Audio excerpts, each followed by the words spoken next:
그럼 잠시 기도하고 말씀 나누겠습니다.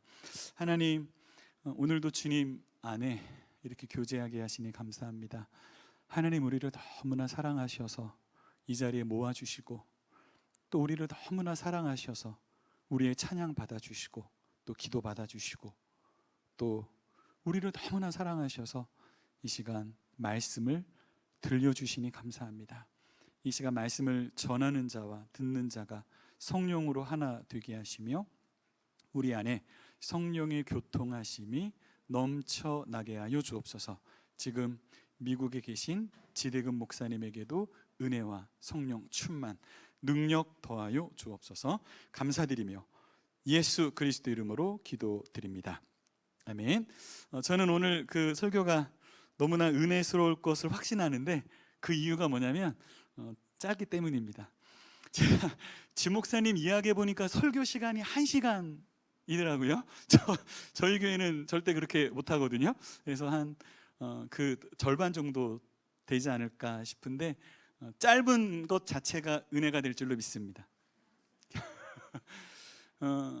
제가 질문 하나 할게요. 여러분, 지난 한 주간 사시면서 그 성령님이 나와 함께 하시는 거, 성령님이 내 안에 역사하시는 거 얼마나 경험하며 사셨나요? 성령의 역사를 느끼며 사셨어요? 누구든지 예수를 주로 고백하는 자 안에는 성령님이 함께 하시는 줄로 믿습니다. 고린도전서 12장 3절에 성령으로 아니하고는 누구든지 예수를 주라 시인할 수 없다 이야기하죠. 예수님을 향해서 주님이라고 고백하는 사람은 그 안에 반드시 성령님이 계신 거예요. 그런데 그 성령님을 지난 한 주간 사시면서 얼마나 느끼며 사셨냐고요. 그 능력으로 사셨냐고요. 제가 몇 년 전에 본 뉴스 중에 강하게 기억에 남는 뉴스가 있는데, 서울의 어떤 한 허름한 그 집에 노숙자처럼 굉장히 초라하고 허름한 그런 남자 한 명이 죽은 채 발견됐어요. 처음에 경찰은 노숙자인 줄 알았어요. 먹을 것도 없고 굉장히 힘들고 어려운. 근데 조사를 해보니까 그 집의 집주인이었습니다. 건물주였어요. 서울에 좀 허름한 집이라고 해도, 제가 이거 좀 설교 전에 찾아보려고 막 찾아봤는데 그 뉴스 검색이 안 되더라고요. 아무리 허름해도 집이 내 거면 얼마 할까요? 몇 천은 아니죠. 무조건. 몇 천이면 집 사요? 몇 천은 절대 아니잖아요.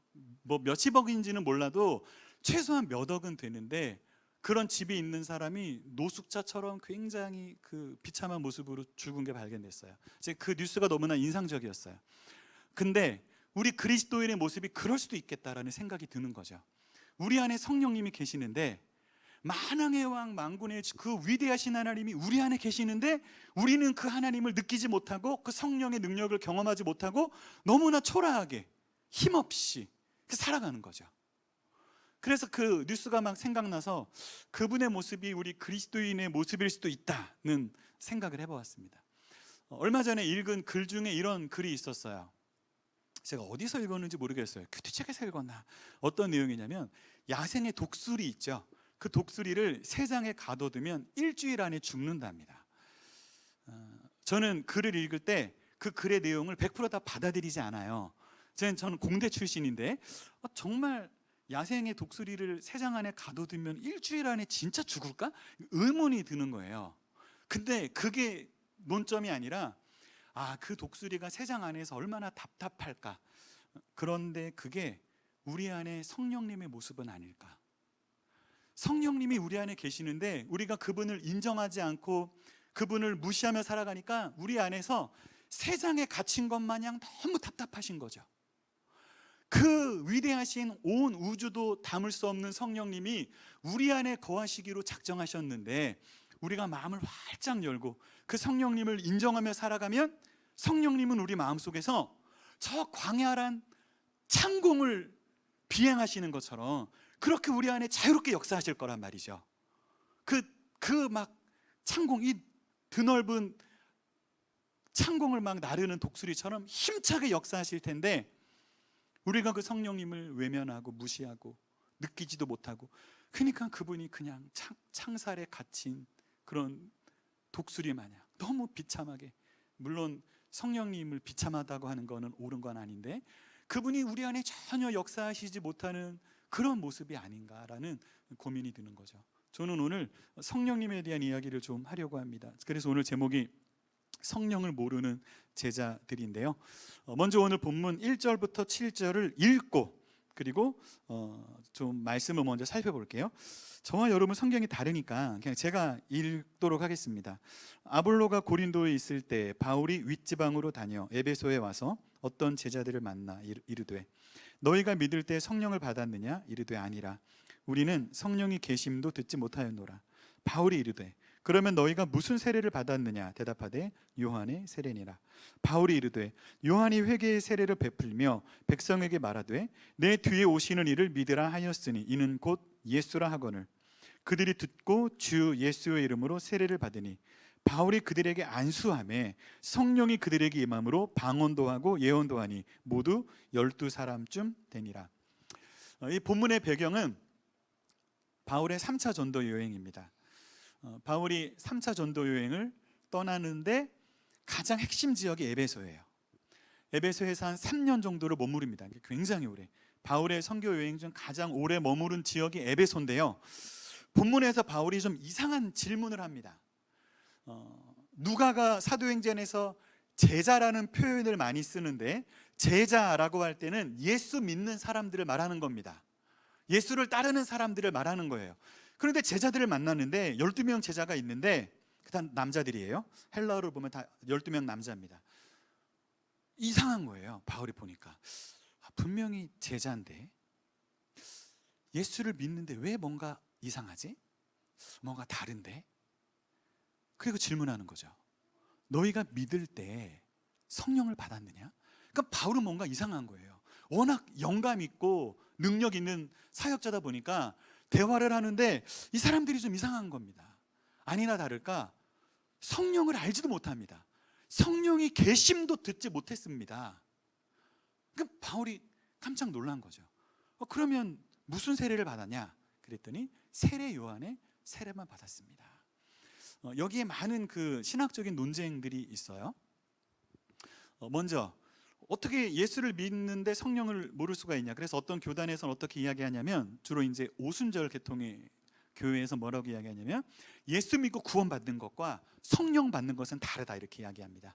예수 믿고 구원받아도 성령 세례를 받아야 하는데 성령 세례를 받지 않으면 이거는 진짜가 아닌 거죠. 그래서 그 오순절 계통에서는 성령 세례 받는 것의 증거가 뭐죠? 뭐라고 얘기하죠? 흔히들 방언이라고 이야기하는 겁니다. 그래서 방언 받아야 성령 세례 받은 거고 그게 진짜 구원이다 이렇게 이야기해요. 그래서 믿고 구원받는 것과 성령 세례를 나누기도 하죠. 근데 절대 그렇지 않아요. 아까도 말씀드렸지만 성령으로 아니하고는 예수를 주라 시인할 수 없어요. 내가 예수를 주로 고백하면 그 안에 예수님이 성령님이 계신 거죠. 그러니까 그런 이야기는 아닙니다. 그럼 뭐냐? 이게 지금 굉장히 기독교 초창기잖아요. 그러니까 오늘날은 저기 아프리카 오지의 선교를 가더라도 이게 창세기부터 계시록까지 복음이 전체가 다 전해지죠. 근데 이때는 워낙 초창기다 보니까 또 이렇게 문서나 이런 게 발달하지 않다 보니까 예수를 믿기는 믿는데 온전한 복음을 모르는 겁니다. 예수님에 대한 자세한 내용을 아직 모르는 특수한 상황 속에 예수님이 있지만 성령을 모르는 사람들이 있는 거죠. 그래서 바울이 이야기하죠. 요한이 세례를 베푼 이유는 자기 뒤에 오시는 분을 믿으라고 하는 거다. 오늘 본문에 나오잖아요.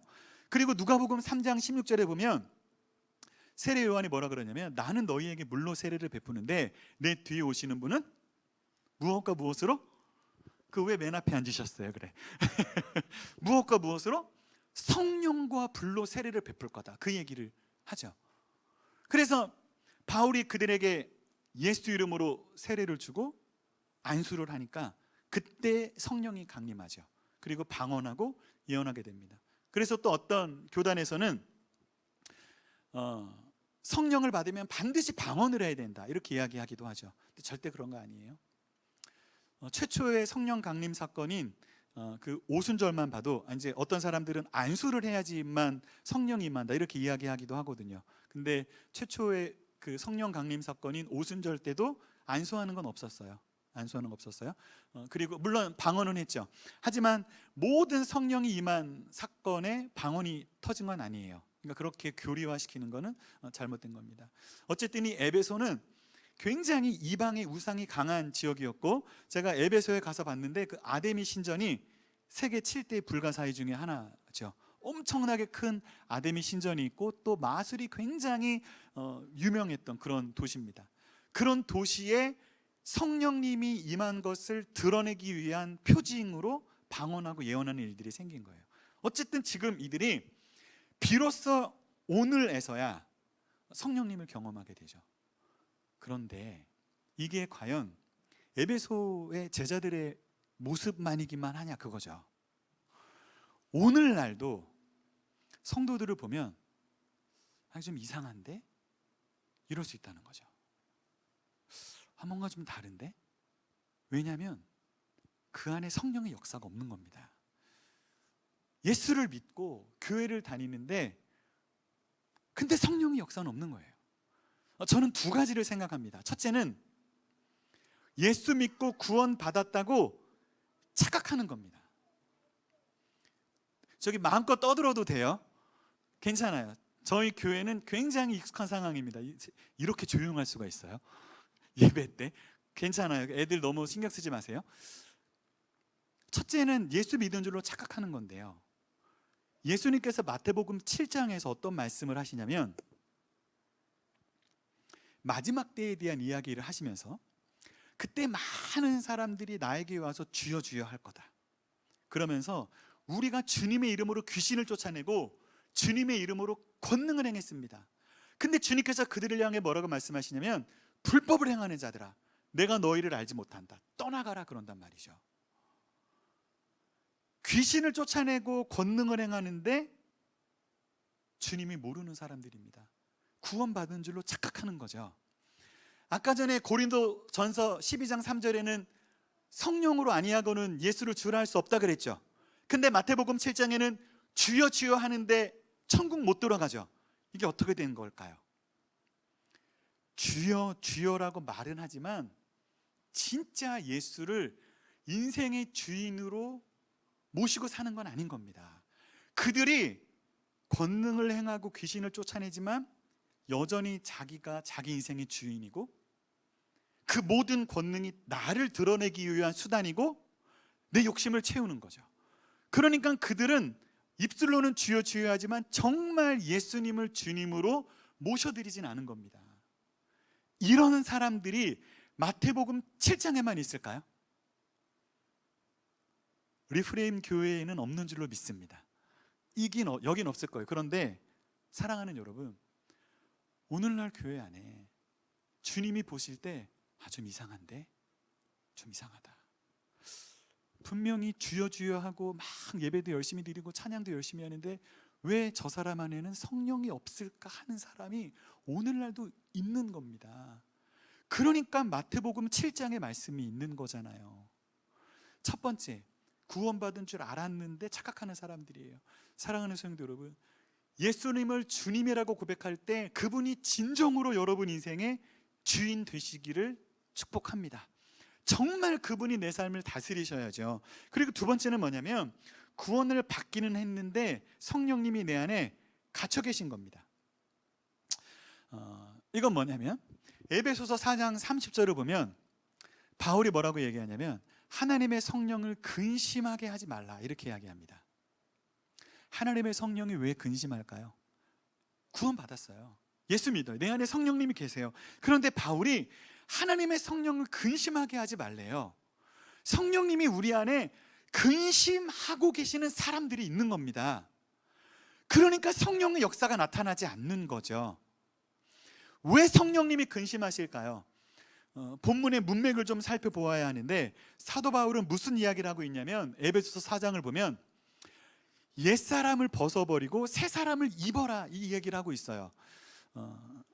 4장 22절 23절을 보면 유혹의 욕심을 따라 썩어져가는 구습을 쫓는 옛사람을 벗어버리고 오직 심령으로 새롭게 되어 하나님을 따라 의와 진리의 거룩함으로 지으심을 받은 새 사람을 입어라. 지금 바울은 에베소 성도들에게 옛사람을 벗어버리고 새 사람을 입으세요 라고 말하는 거예요. 그러면 왜 성령님이 근심하실까요? 예수를 믿어요. 새 사람이 되었어요. 그런데 여전히 옛사람의 방식대로 살아가는 겁니다. 예수를 믿는데 여전히 유혹의 욕심을 따라가는 거죠. 여전히 육신의 정욕을 따라가는 겁니다. 여전히 썩어져가는 구습을 쫓는 그런 삶을 사는 거죠. 어찌 성령님이 그 안에 역사하실 수 있겠어요? 성령님이 그런 사람 안에서 근심하시는 겁니다. 그러니까 성령의 역사가 없는 거예요.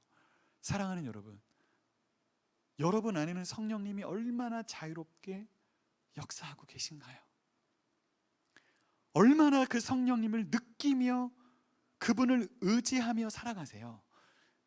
리프레임 성도 여러분, 여러분들의 인생에 성령의 역사가 가득하기를 축복합니다.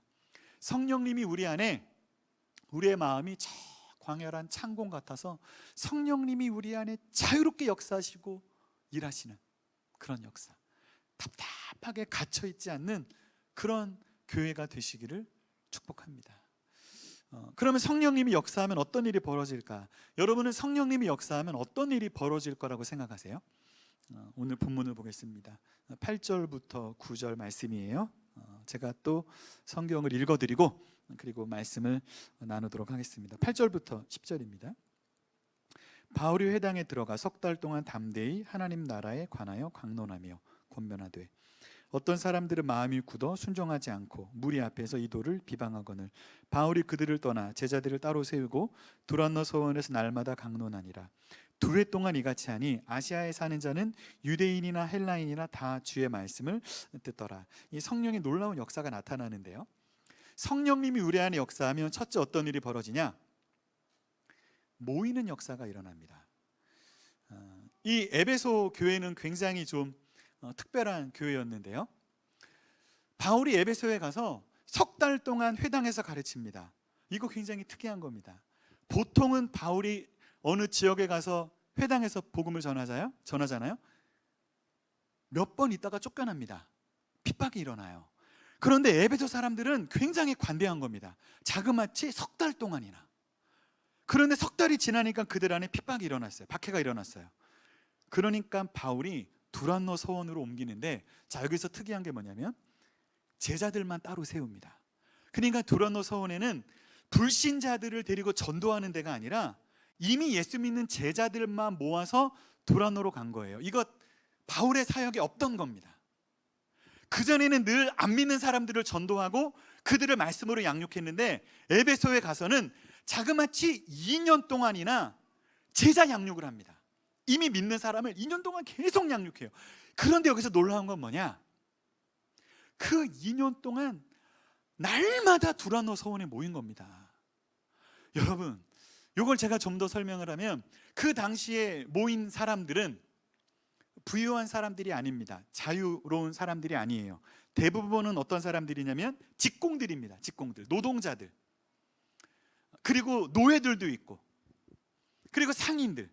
그러니까 그들이 오전 내내 힘들게 일하고 가장 더운, 보통 11시부터 한 4시까지로 보는데 오늘날도 유럽에는 시에스타라고 낮에 잠을 자죠. 쉬잖아요.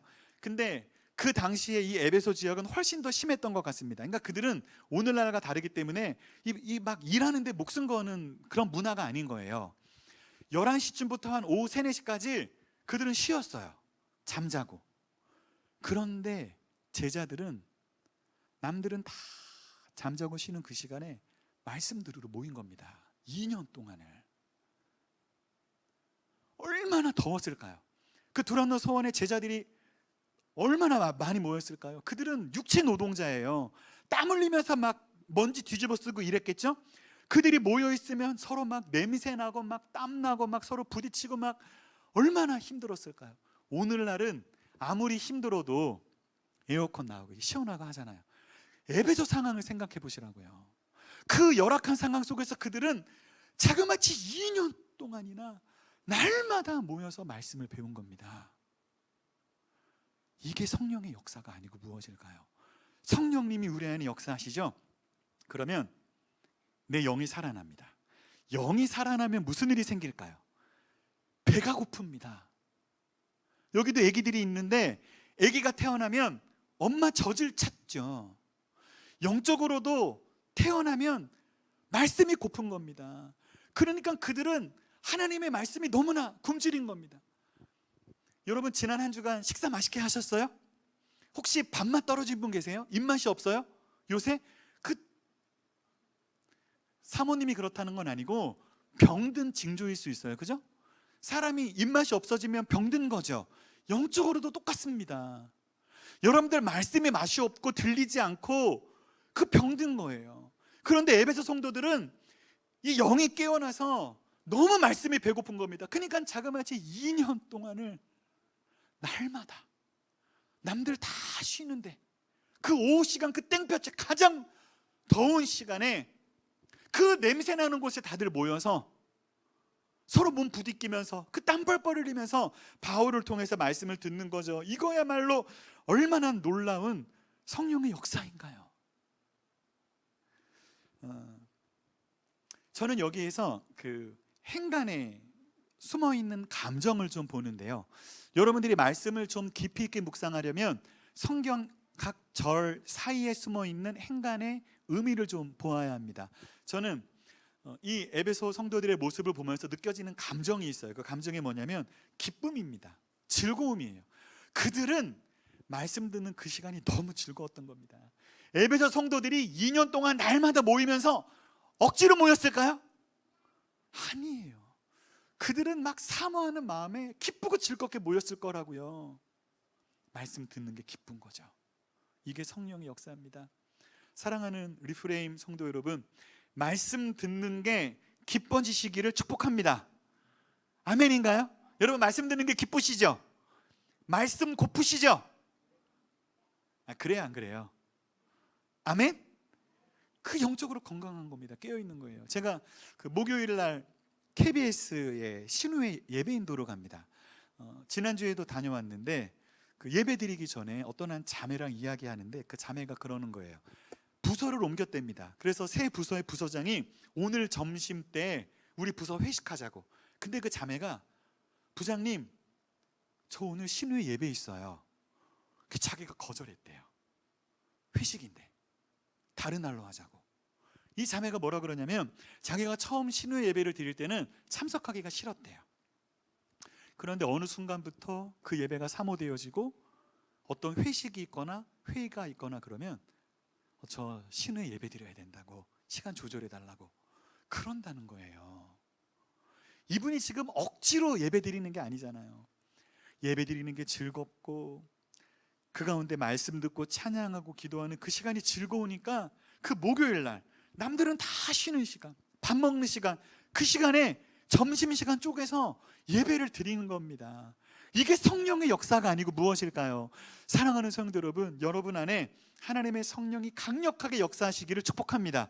그러면 말씀이 고파질 거예요. 요한복음 6장을 보면 그 오병이어 사건이 나오는데 사람들이 떡 5개, 물고기 2마리에 열광합니다. 그때 예수님께서 그 열광하는 사람들에게 찬물을 쫙 끼얹어버려요. 뭐라고 말씀하시냐면 내가 생명의 떡이다 그러세요. 그러니까 다들 웅성웅성하면서 아니 저 사람이 누구에게 자기 살을 우리에게 주어 먹게 한대, 미친 거 아니야? 이러면 사람들이 다 떠나갔어요. 그때 주님께서 제자들에게 질문하시죠. 너희도 떠나려느냐? 너희도 가려느냐?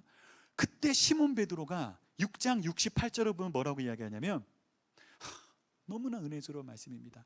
주여, 영생의 말씀이 주께 있사오니 우리가 누구에게로 가오리까? 이렇게 이야기해요. 여러분이 베드로의 말 멋있지 않나요?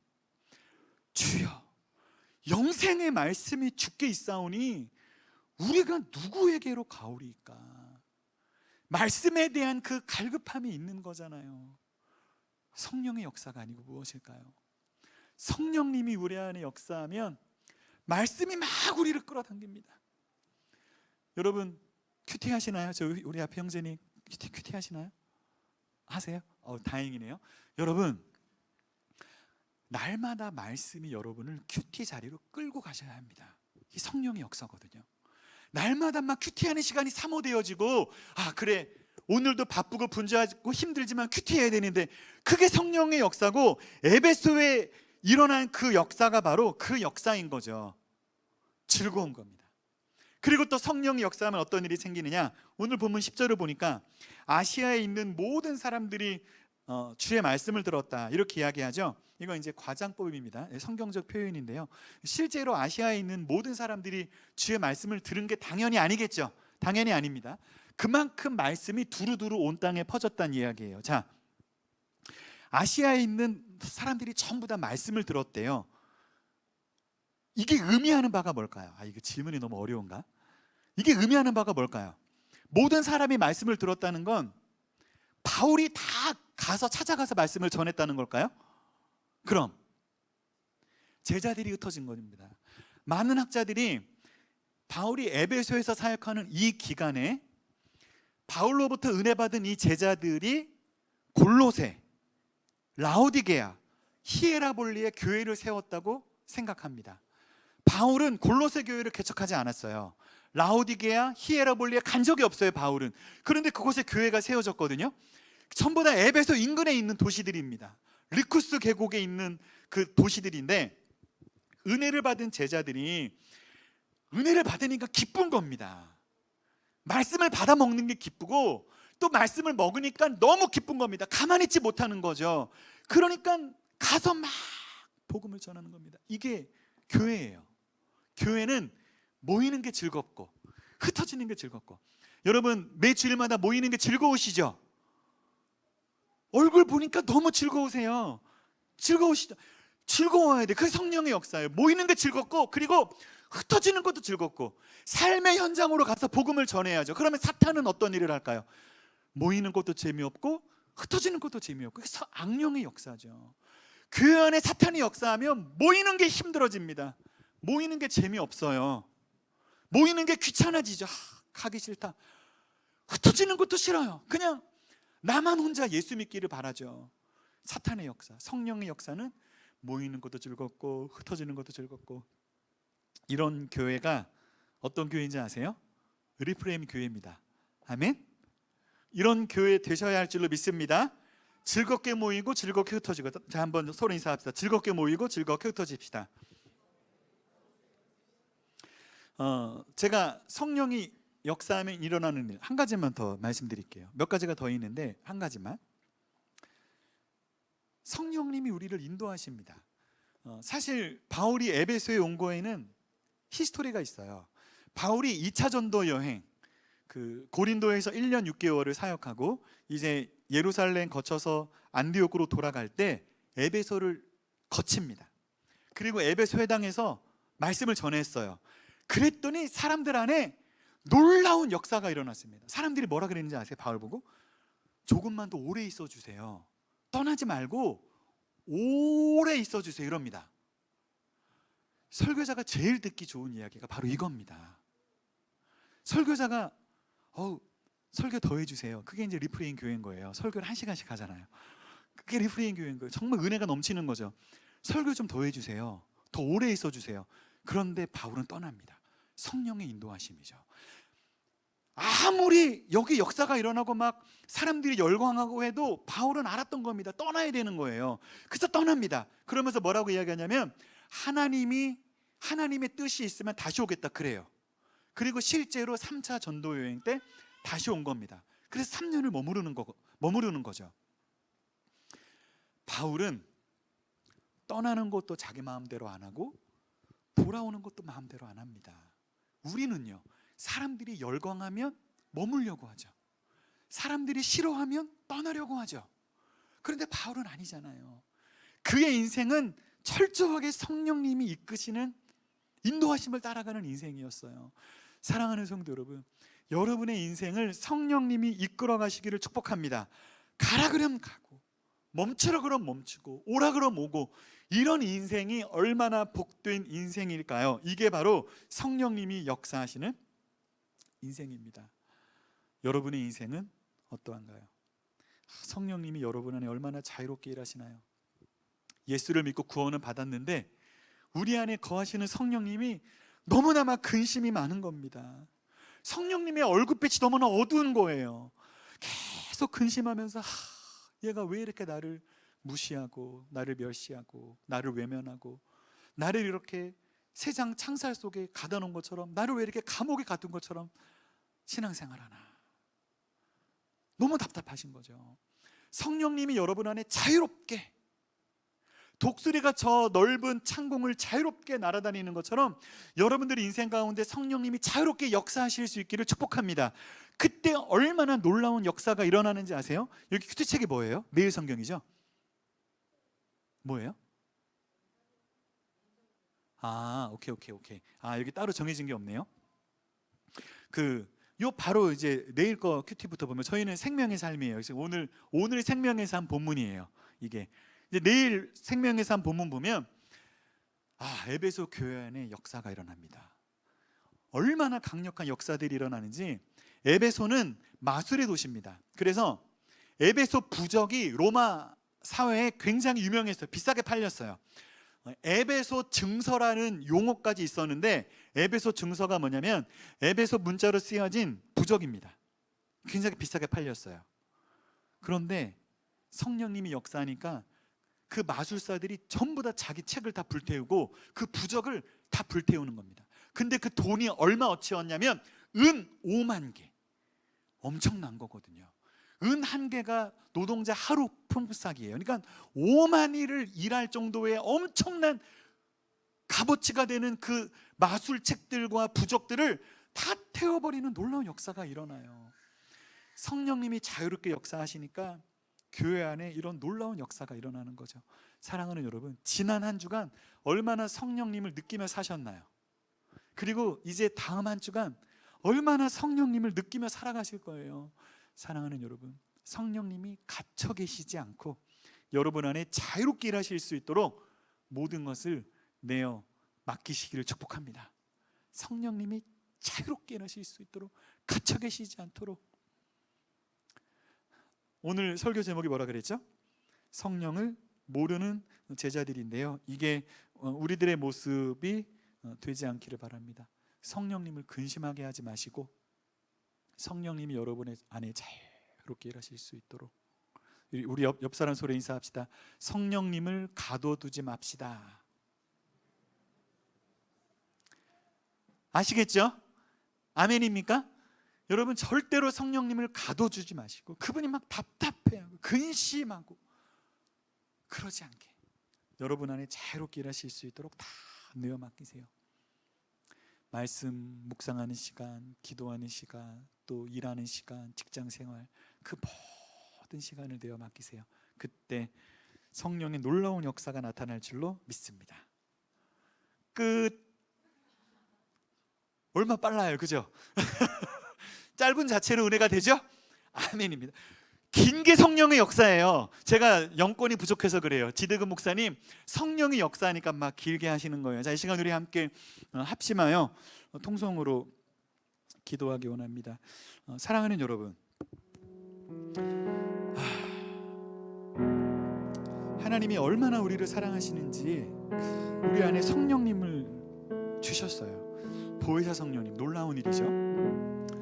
온 우주도 감당하지 못할 그분이 우리 마음 가운데 거하시는 겁니다. 이것은 정말 놀라운 일이고 복음의 사건입니다. 문제는 그 성령님을 얼마나 우리가 인정하고 그분이 우리 가운데 자유롭게 일하실 수 있도록 우리의 삶을 내어 맡기나. 입으로는 주여 주여 하면서 내 마음대로 사는 거죠. 구원받았다고 하면서 옛사람의 습관을 따라가는, 유혹의 욕심을 따라 썩어져가는 구습을 쫓는 그 옛사람의 모습. 그러니까 성령님이 근심하시는 겁니다. 이 시간 우리 기도합시다. 성령님, 내 안에 역사하시옵소서. 월요일도 성령님과 동행하고, 화요일도 성령의 역사로, 수요일도 성령의 능력으로, 목요일도 성령의 기름 부으심 가운데, 금요일도 성령님과 동행하면서, 토요일도 그 성령님의 그 임재를 느끼면서 그 능력 가운데, 그리고 주일 예배 함께 모여서 예배 드리는 거죠. 성령님이 역사하는 삶. 그래서 모이는 게 즐겁고 흩어지는 게 즐겁고, 우리 안에 성령님이 자유롭게 역사하시고 우리 삶을 사용하시는, 우리 교회를 사용하시는 이 아름다운 얼마나 아름다운 모습인가요? 성령님 내 안에 역사하시옵소서. 내 삶을 맡깁니다. 내 모든 것 맡깁니다. 내가 옛사람의 삶을 버리고 내가 새 사람으로 살아갑니다. 이 시간 오늘의 말씀을 기억하면서 다 함께 합심하여 기도하시겠습니다. 사랑하는 아버지 하나님, 이 시간 우리 합심하여 기도합니다. 하나님, 오 주여 아버지 하나님, 우리가 예수를 믿는데 우리를 보시면서 하나님께서 이상하게 생각하시는, 이 교회는 이상하다, 이 성도는 이상하다, 이 제자들은 이상하다, 왜 이러나, 이런 마음이 들지 않게 하나님 우리를 도우시옵소서. 하나님 성령으로 충만하기를 원합니다. 성령의 역사로 살아가기를 원합니다. 성령님을 의지하며 살아가기를 원합니다. 오 주님 아버지 하나님, 내 삶을 주관하시고 다스리시옵소서. 모든 것을 내어 맡깁니다. 모든 것을 주님께 맡깁니다. 주님, 내 가정도 내 삶도 모든 것을 맡겨드립니다. 주님께서 도우시옵소서. 하나님 아버지, 성령님이 자유롭게 내 삶 가운데, 우리 가정 가운데, 우리 부부관계 가운데, 우리 자녀 양육 가운데 하나님 자유롭게 역사하시옵소서. 우리 직장 생활 가운데, 우리가 하는 모든 일과 사업 가운데 주님 역사하셔서 하나님 놀라운 성령의 열매와 능력이 나타나기를 주님 간절히 소원합니다. 하나님 리프레인 교회를 축복합니다. 하나님의 리프레인 처치 가운데 성령의 강력한 역사가 일어나게 하시며 모이는 것이 즐거운 교회가 되게 하시고 흩어지는 것이 즐거운 교회가 되게 하시며 즐겁게 모이고 즐겁게 흩어져서 복음을 전하는 하나님 그리스도의 증인의 삶을 살아갈 수 있도록 도와주시기를 원합니다. 하나님 아버지, 우리의 걸음 걸음을 인도하시며 우리의 삶을 주님이 걸어주시기를 원합니다. 하나님께 맡깁니다. 성령님께 맡깁니다. 오 주님 인도하시고 역사하시옵소서. 오 하나님 아버지, 하나님 함께하시옵소서. 역사하시옵소서. 아버지 감사합니다. 주님,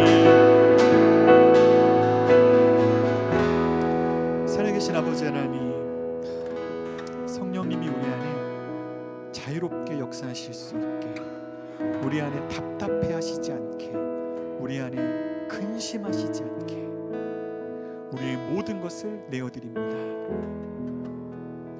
날마다 성령님을 의지하며 살아가기 원합니다. 자녀를 키울 때도, 또 부부 관계 속에서도, 또 자녀를 양육하고 훈육할 때도, 직장 생활, 우리의 모든 일터 가운데 날마다 성령의 그 능력으로 살아가는 우리 리프레임 천치 성도들 되게 하여 주옵소서. 하나님께 감사드리며 예수 그리스도 이름으로 기도드립니다. 아멘.